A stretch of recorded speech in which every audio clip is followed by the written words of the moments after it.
Welcome to TTV with the weekly roundup of the most important news from Mauritania.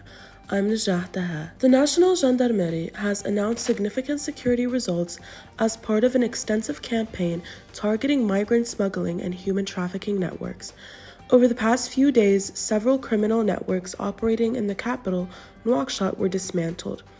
The operations led to the arrest of 117 individuals, including key members of the networks, as well as smugglers and collaborators who have provided shelter and logistical support for irregular migrants. Estonian defense forces have detained an oil tanker suspected to be part of the Russian so-called shadow fleet used to circumvent the G7 imposed price cap on Russian oil exports, according to Postami's newspaper. The tanker, named Kiwala, was stopped near the island of Agna in Mugabe within Estonian territorial waters, marking the country's first operation against a vessel linked to the shadow fleet. The Central Office for Combating Cybercrime, under the General Directorate of National Security, referred a digital fraud network to the Nouakchott West Public Prosecutor's Office on Friday.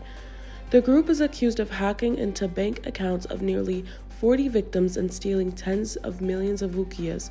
The referral follows a high-level security operation during which the cybercrime unit tracked the network's activities since the end of last Ramadan, using thorough investigations and close surveillance. Nouakchott is preparing to host the second edition of the Mauritanian Private Sector Expo on April 17th to April 18th, 2025 at the Olympic Stadium. The trade fair is positioned as a leading platform for business exchange, innovation, and opportunity exploration in Mauritania, building on the resounding success of the inaugural 2024 edition, according to organizers.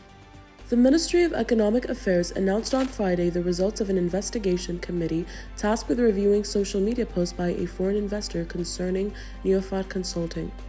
Spokesperson Fatma Horma said the committee gathered all company data, reviewed the post by Danielle Sirbasi, and interviewed 20 individuals, including her associates and officials for relevant departments. The report revealed clear legal and administrative irregularities in the company's operations in Mauritania. According to Le Monde, Mauritanian Foreign Minister Mohamed Salim Ould Berzouk stated during an official visit to Bamako last Thursday that more than 100 bodies of African migrants had been discovered in Mauritania since the beginning of the year. These individuals died while attempting to cross Mauritanian territory toward Europe. The minister described the situation as a humanitarian tragedy and blamed human trafficking networks, stressing the need to combat them and encourage regular migration in line with national laws and bilateral agreements.